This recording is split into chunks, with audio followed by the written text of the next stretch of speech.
In today's video, I'm going to teach you how to use ChatGPT without a phone number.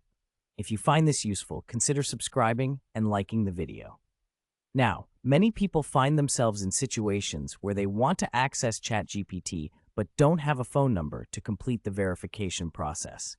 Well, I'm here to share a simple method to get around that. So let's dive right in. First, you'll want to start by opening up your web browser. You can use Google Chrome as it's widely accessible and user-friendly. So, go ahead and open Chrome now. Once you have Chrome open, it's time to do a bit of searching. In the search bar, type in free temporary phone number for verification. This search will offer you several options where you can get a phone number without needing your own. When you look through the search results, you want to choose the first website that appears. This site will typically list numerous temporary phone numbers you can use for verification purposes. After clicking on that link, you'll see a variety of phone numbers from different countries. This is where the magic happens. Depending on your location and the service you're trying to sign up for, you can select a number from a country that works for you. Now, find a phone number that you'd like to use. Just tap on the option to open it. This action will take you to a new page where you'll be able to see all the SMS messages sent to that number. Once you land on this page, you'll notice that you can view every SMS that comes in from that number, which will include verification codes you need.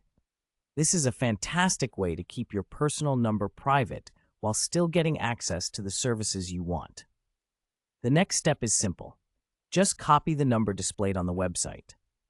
With that number copied, you can now head over to the ChatGPT sign-up page or any other service that you're looking to verify. Paste it into the designated area for the phone number. After you paste the number, proceed with the verification process. This usually involves waiting for a text message with a verification code. Since you've got the temporary number, that code will land on the web page where you opened the number. Keep refreshing the page until the text comes through. Once you see the code, copy it and return to the verification section of ChatGPT. Paste it in, and just like that, you should be able to complete your sign-up process without needing your personal phone number. And there you have it. Using a temporary phone number is a straightforward method to use ChatGPT and many other services without the need for your own phone number. I hope you found this tutorial helpful. If you did, remember to hit that like button and subscribe for more tips and tricks.